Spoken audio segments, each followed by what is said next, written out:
You ever read something so wild you just have to sit with it for a minute? I was reading about apartheid, not the laws, not the protests, but something called Project Coast. And I don't think people realize how far that government was willing to go. Like, they weren't just trying to control where Black people lived and worked. They were trying to control what lived inside of them. So apparently in the 1980s, when apartheid was falling apart and the world was calling them out, the South African government started this secret biological and chemical weapons program. They said it was for defense, but let's be real, defense against who? The people they were already oppressing? The guy running it was a cardiologist named Dr. Volter Basson. They called him Dr. Death. And under his command, scientists were working in these hidden labs and fake companies. It wasn't small. They had millions in funding, international suppliers, and clearance from the highest levels of government. They were experimenting with toxins, nerve agents, things that could kill without leaving a trace. There were even reports of assassination tools that looked like walking sticks or pens. Some people described poisons hidden in envelopes or beer cans.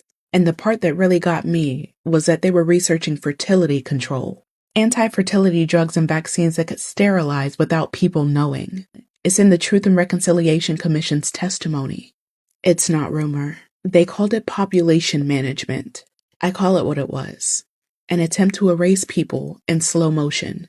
And what's wild is that it wasn't even about war. They wanted to make sure that even if apartheid ended, Black South Africans would inherit fear, sickness, and fewer chances to rebuild. Like, they knew the political system wouldn't last. So they started targeting the body itself. That's the part that sticks with me, right? The idea that oppression can evolve like a science project. And when apartheid fell, the Truth and Reconciliation Commission exposed it all.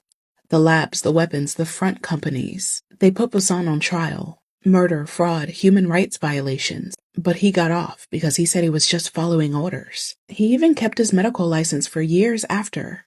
And I just keep thinking about how often that happens. The people who build the systems get to walk away, while the people who survive them get told to move on. Project Coast isn't one of those stories that people tell in classrooms. It's buried, and maybe that's the point. Because it's easier to act like apartheid was just segregation than admit that it turned science into a weapon. Sometimes I wonder how many things like that still exist. Not as violence we can see, but as research, as policy, as progress. Because the scary part isn't that they built these labs. It's that someone stood there and looked at all that and still thought, yeah, that's just science.